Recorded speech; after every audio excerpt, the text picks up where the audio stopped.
Hello গাইসরা, আসসালামু আলাইকুম। সবাই কেমন আছেন?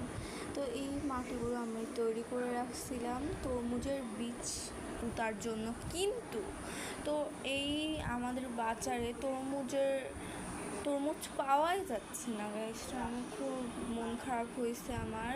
তারপর ভাবলাম যে অন্য একটা বিছন লাগাই। তো তারপর এই মোরগ ফুলের বিছন আনছি। এটা কিন্তু হাইব্রিড জাতের। তো হচ্ছে এখানে কিন্তু অনেকগুলো 2-3টা করে পুঁততে হবে, একটা পুঁতলে হবে না, 2টা পুঁতলেও হবে না, কিন্তু হচ্ছে 3-4টা করে পুঁততে হবে আর কি। আর এই গাছে কিন্তু অল্প যত্নেই হয়ে যায়।